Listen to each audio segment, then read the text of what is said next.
Dans Naruto, un nombre incalculable de personnages ont souffert. Leur backstory nous a tous fait de la peine. Prenez Nagato, qui n'a pas été triste durant son flashback? Personne, ou alors vous n'êtes pas humain. Mais il n'y a pas que l'enfance qui rentre en compte. La perte de proches comme Azuma pour Shikamaru ou Jiraiya pour Naruto nous a aussi fait de la peine. Ce n'est pas leur mort en tant que telle qui nous a rendu le plus triste, mais c'est bien la réaction des personnes qui leur étaient chères. Dans cette vidéo, on va analyser la souffrance de 18 personnages qui sont pour moi les 18 personnages ayant le plus souffert. Avec mon analyse la plus objective possible, je vais essayer de déterminer le personnage de Naruto qui a le plus souffert. Je suis pas un pro de la psychologie humaine, ça sera pas objectif à 100%, mais ça se rapprochera. Notez que je prends en compte Boruto, donc je vais par exemple compter les souffrances de Naruto dans Boruto. Mais je vais m'arrêter à l'animé, je ne parlerai pas des scans. Et on va commencer tranquillement avec le bon vieux Jiraiya. Il a souffert d'avoir raté, entre guillemets, l'éducation de Nagato et Konan. Même si ce n'est pas de sa faute, il s'en veut énormément de voir que ses anciens disciples sont les chefs de l'Akatsuki. De plus, Yaiko est mort, ce qui rajoute de la peine à Jiraiya. Il a aussi souffert de ne pas avoir réussi à conquérir le cœur de Tsunade. Bon ok, c'est pas une souffrance d'une grande intensité, mais elle compte quand même. Ensuite, il a perdu son élève Minato. On n'a pas vu ses réactions, mais il devait sûrement être triste. Donc avec tout ça accumulé, je classerai Jiraiya dans petite souffrance, parce que les autres personnages que l'on verra après ont bien plus souffert. On passe à Rock Lee. On sait tous quelle est sa souffrance. C'est de ne pas pouvoir maîtriser le Genjutsu et le Ninjutsu. Il s'est fait harceler à l'école à cause de ça. Il a voulu abandonner son rêve, mais Guy lui a redonné motivation. Puis il a souffert à 2 autres reprises. Quand Gaara lui a brisé le bras et la jambe, et que les médecins lui ont annoncé qu'il ne pourra plus jamais être ninja. À ce moment-là, il était en train de réaliser son rêve, mais Gaara est venu lui briser. C'était pas facile. Et il a souffert à la mort de Neji. C'était son rival, son ami. Il voulait le battre en 1v1, mais ça ne se fera malheureusement jamais. Rock Lee étant quelqu'un de déterminé, il ne se laisse pas abattre par sa tristesse. Il se relève toujours. Ça, c'est à prendre en compte dans le développement des personnages. Certains vont très mal réagir à une souffrance, ce qui va les faire souffrir encore plus, mais Rock Lee, lui, il ne souffre pas longtemps car il se relève.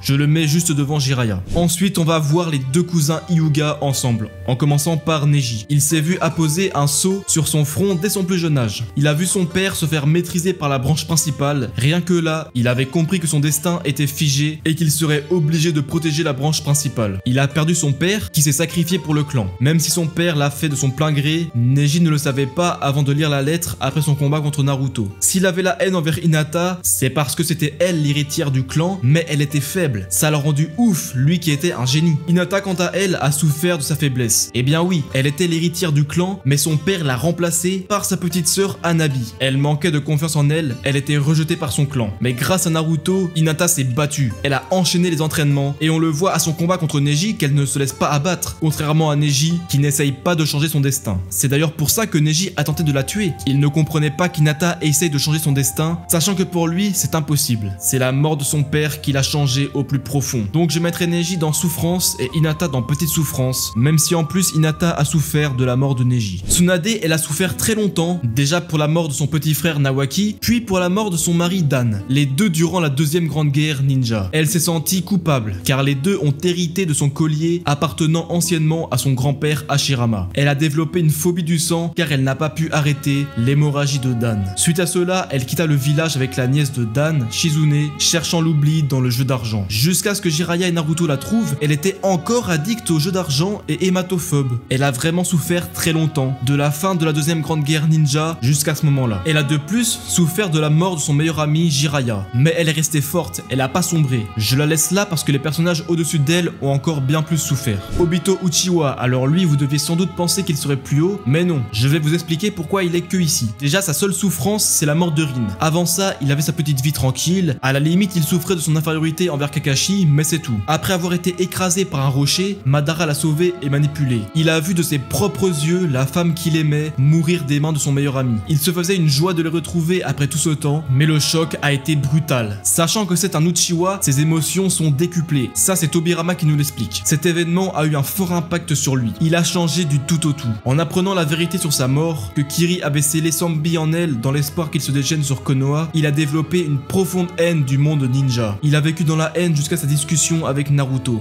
Donc on est d'accord qu'il a souffert. Mais bon, il a juste vécu la mort de sa crush. Comparé aux autres que l'on verra après, c'est pas grand chose. J'ai hésité à le mettre derrière Tsunade, mais comme Obito est un Uchiwa et qu'il a sombré, je le mets devant. Haku. Alors oui, ça peut vous surprendre, mais Haku a bel et bien souffert. Je vais prendre son flashback dans l'animé car on a plus de détails détails que dans le manga. Lorsqu'il raconte son histoire à Naruto, il nous révèle qu'il vivait paisiblement avec ses deux parents, mais que dans son village, les possesseurs de Kekigenkai étaient détestés pour leur pouvoir. Sa mère en avait un, mais le cacha à son père. Sauf qu'Aku, un jour, il montra son pouvoir à sa mère et celle-ci l'a giflé. Aku ne comprenait pas, mais son père, en voyant ça, avait deviné qu'il s'était marié à une porteuse de Kekigenkai. Et il décida de tuer sa femme et son fils. Aku s'évanouit et en se réveillant, il vit sa maison pleine de pics de glace. Il comprit qu'il avait tué son père. Il s'est retrouvé orphelin, forcé d'errer dans les rues glaciales, fouillant les poubelles pour se nourrir. Non, il a pas eu une vie facile, hein. Il était tellement vide qu'il était heureux que Zabuza le prenne sous son aile. Pour moi, il a vécu une plus grosse dinguerie que Tsunade et Obito. Ensuite, j'ai décidé de faire Madara et Hashirama ensemble, vu qu'ils ont à peu près la même souffrance. À l'époque de la guerre Senju Uchiwa, Madara et Hashirama perdent tous les deux leurs frères, à l'exception d'Izuna pour Madara et Tobirama pour Hashirama. C'est ici une très grande souffrance. Alors qu'ils étaient très jeunes, ils étaient envoyés sur le front de force. Malgré ça, ils étaient devenus très bons amis. Mais leurs pères respectifs, apprenant que l'ami de leur fils est un membre du clan ennemi, ils se sont ramenés à la rivière. Hashirama et Madara ont été forcés de se séparer. Plus tard, ils deviennent chefs de leur clan et Tobirama tue Izuna. Il ne restait plus aucune famille à Madara, mais il accepte de faire la paix avec les Senju. Après la création de Konoha, Madara, faisant peur au village, n'est pas devenu Hokage. Suite à cela, il déserta le village, n'ayant pas le soutien de son clan pour un coup d'état. Cette désertion a vraiment rendu triste Hashirama. S'en est suivi un ultime combat entre les deux,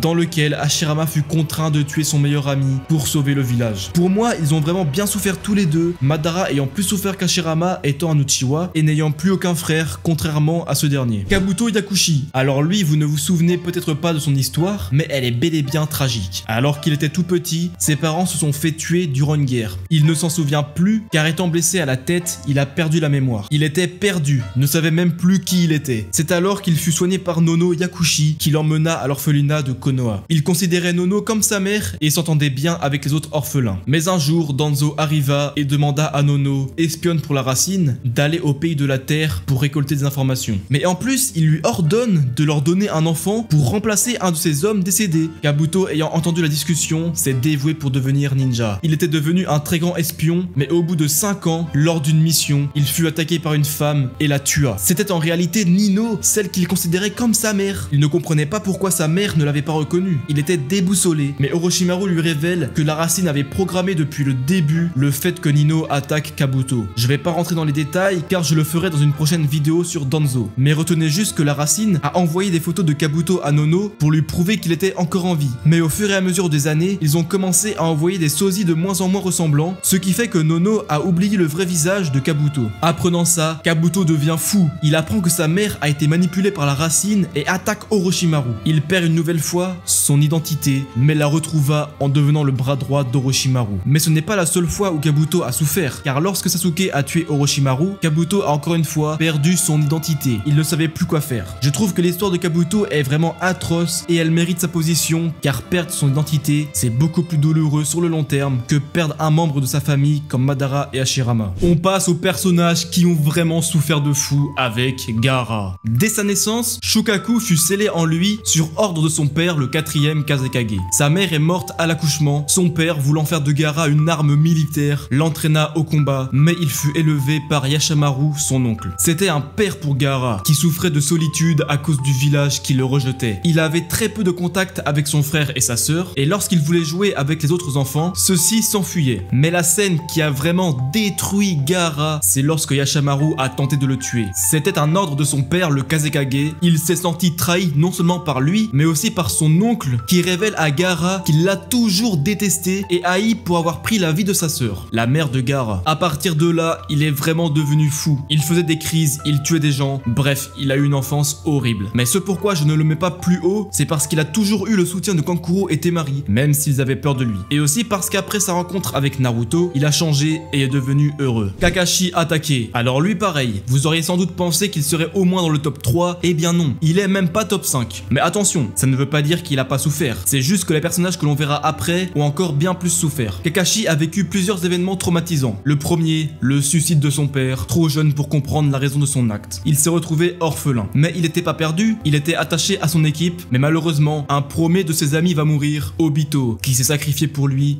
offrant le Sharingan. Même s'il était triste, il n'avait pas encore sombré, mais le jour où Rin s'est interposé devant son Chidori, c'était trop pour Kakashi Il venait de tuer sa meilleure amie, ses 2 camarades ont disparu. Il s'est senti coupable et a longtemps culpabilisé pour sa mort. On le voit dans son flashback que c'était un traumatisme. Lors de sa discussion avec Obito à la 4ème grande guerre ninja, il dit qu'il se sent toujours misérable pour ne pas avoir sauvé Rin. Si vous avez vu ma vidéo sur Kakashi, vous savez à quel point après la mort de Rin, il était en dépression. Son entrée dans l'Anbu, suite à la demande de Minato, n'a fait qu'empirer les choses. Il est devenu encore plus froid et stoïque, il tuait comme si c'était normal. Se rajoute à ça la mort de son sensei Minato. Il aurait très bien pu sombrer comme Obito, mais il s'est relevé, il avait des amis comme Gai Azuma et Kurenai. Mais il a quand même souffert une nouvelle fois lorsque Sasuke a déserté le village. Il s'est senti coupable d'avoir raté son rôle de professeur. Bref, tout ça pour dire que oui, Kakashi a extrêmement souffert, mais il s'est relevé, il a jamais été véritablement seul, donc pour moi, les personnages que l'on verra après ont encore bien plus souffert. C'est le cas de Nagato. Ce jeune enfant du village d'Ame a vu ses parents mourir sous ses yeux par des ninjas de Konoha lors d'une guerre. Rien que ça, c'est atroce. Il s'est retrouvé orphelin à cause de 2 connards qui ont tué des innocents. Il vivait à la rue, mourait de faim, personne voulait de lui. En rencontrant Yaiko et Conan, c'est comme s'il s'était recréé une nouvelle famille. Les 3 se comprenaient, ils étaient plus que soudés. Après avoir été les disciples de Jiraiya et après avoir créé l'Akatsuki, Hanzo, chef du village d'Ame, qui n'aimait pas cette organisation, a forcé Nagato de tuer Yaiko, sinon Conan mourrait. À partir de là, Nagato est devenu complètement fou. Yaiko se sacrifie, Nagato pète un câble et nique tout le monde. Voilà en gros pour résumer. Il a commencé à détester le monde ninja et pensait que la paix pouvait s'instaurer que par la violence. Jusqu'à son combat contre Naruto, il vivait dans la haine, mais il lui restait toujours Conan qui était un soutien pour lui. D'ailleurs, je fais Yaiko et Conan en même temps car ils ont à peu près la même souffrance. Je place Conan devant Kakashi parce qu'elle a souffert de voir son ami Nagato tourner ainsi. Et Yaiko, je le mets derrière Gaara parce qu'il a souffert moins longtemps que ses 2 amis vu qu'il est mort. On rentre dans le top 5 avec Itachi Uchiwa, sûrement l'un des personnages qui a le plus souffert psychologiquement. Dès son plus jeune âge, son père lui a montré l'horreur de la guerre. Il se questionnait déjà sur le sens de la vie, au point d'y perdre goût très jeune en tentant de mettre fin à ses jours. Mais il a continué de vivre et est devenu Genin. Il a donc fait des missions avec sa nouvelle équipe, mais durant l'une d'entre elles, son camarade avec qui il avait tissé des liens se fait tuer par un homme masqué. Suite à cela, il éveilla le Sharingan et son père, tout content, le félicite. Sauf qu'Itachi ne comprenait pas pourquoi on le félicitait alors que son ami était mort pour ça. Il commençait déjà à haïr le système du clan qui voulait toujours plus de puissance. Il fut ensuite agent double, agissant pour son clan et pour Konoha. Il ne savait même plus lui-même où se placer, il était perdu. Heureusement, il avait un ami sur qui compter, Shisui. Mais celui-ci s'est fait trahir par Danzo qui lui vole un Sharingan. Son deuxième, il le donna à Itachi avant de mettre fin à ses jours en lui disant de protéger Konoha et le nom des Uchiwa. Itachi, extrêmement attristé, éveilla le Mangekyou Sharingan.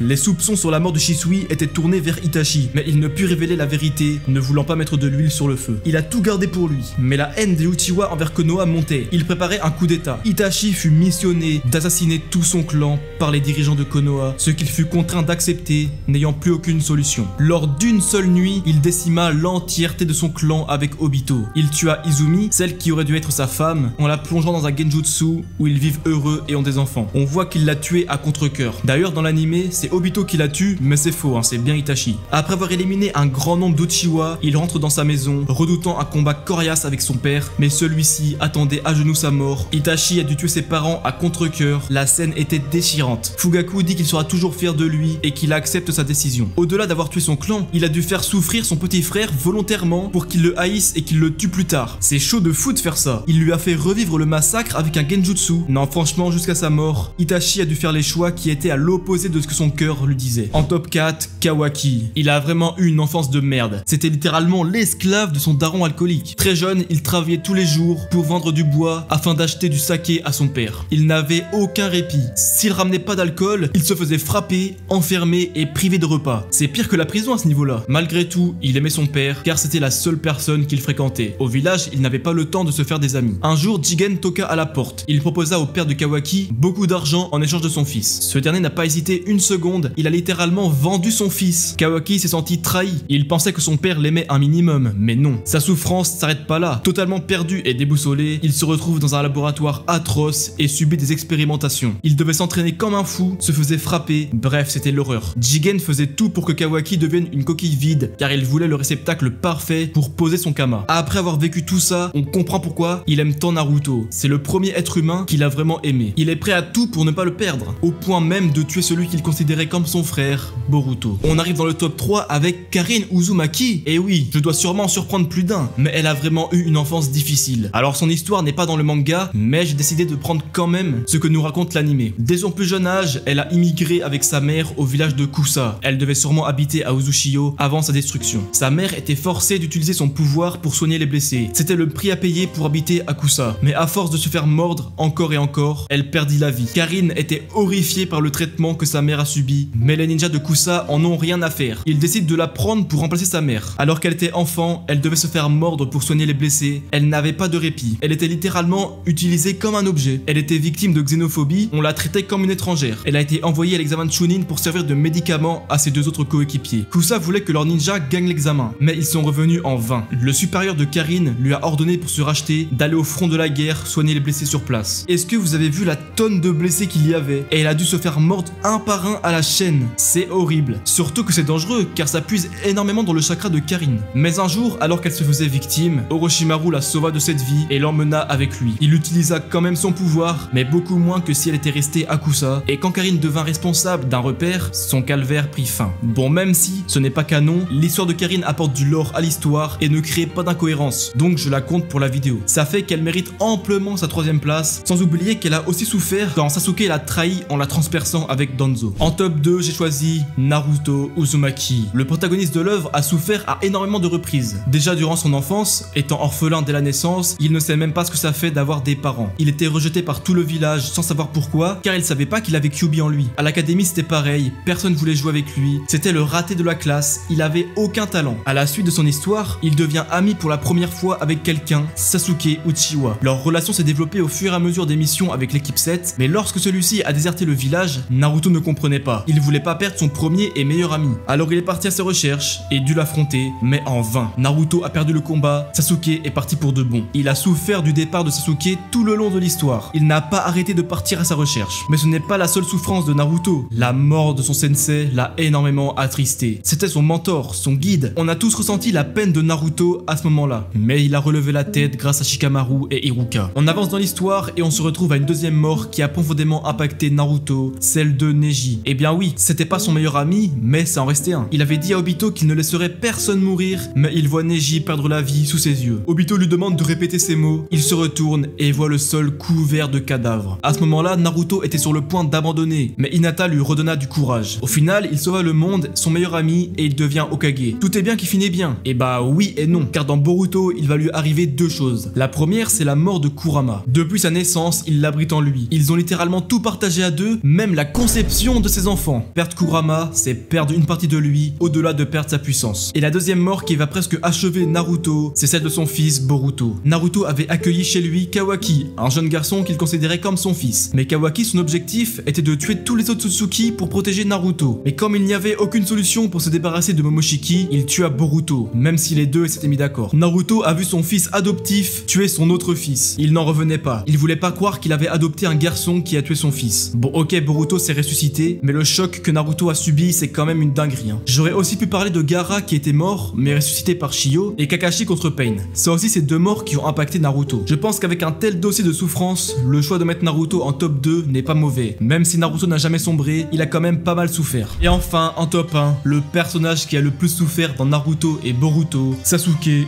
Uchiwa. Et oui, selon moi, c'est Sasuke le personnage qui a le plus souffert. Je vais vous expliquer pourquoi en le comparant aux autres personnages. Déjà, Sasuke n'a pas souffert dès son enfance, car il avait une belle vie, des parents et même un grand frère incroyable. Mais du jour au lendemain, il s'est fait arracher toute cette vie. Il rentrait des cours et voit l'entièreté de son clan décimé. Il se dépêche de rentrer chez lui, voir ce qu'il se passe, et il découvre ses parents en sang couchés au sol. C'est vraiment hard de fou. C'est un peu ce qu'il s'est passé pour Nagato, mais Sasuke c'était beaucoup plus violent. Il découvre que c'est son frère qui a fait ça dans le but de tester ses capacités, comme il lui a dit. Il s'est senti trahi par son frère. Itachi lui a montré avec un genjutsu, lui en train de tuer ses parents. C'est atroce. Il a développé une immense haine envers Itachi, symbole de sa souffrance qui va durer jusqu'à ce qu'il le tue. Je pense que Sasuke a plus souffert qu'Itachi du massacre des Uchiwa, car Sasuke n'avait rien demandé. Il s'est fait trahir par son frère, alors qu'Itachi, lui, il a fait ça en toute conscience. Il savait ce qu'il faisait. Sa deuxième souffrance, c'est lorsqu'il va voir Naruto gagner en puissance rapidement. Sasuke a toujours été plus fort que lui, mais voir Naruto le rattraper lui a mis la pression. Il s'est dit que si Naruto devenait plus fort que lui, il ne pourra jamais tuer Itachi. Avec la marque maudite, il comprit que Orochimaru avait de la puissance à lui donner, donc il a décidé de déserter. Mais on voit qu'au final, il était triste de rompre ses liens avec Naruto. Après avoir tué Itachi, il pensait pouvoir enfin être heureux, mais non. Obito lui révèle la vérité sur son frère, et là, une nouvelle souffrance apparaît. Il comprend qu'il a tué son frère alors qu'il avait tout fait pour le protéger. Il prend les dirigeants de Konoha pour responsables et haït le monde ninja. Ce à quoi il avait dévoué sa vie s'avère inutile. Le choc est terrible. Il va rester dans cette souffrance jusqu'à ce que Naruto le sauve.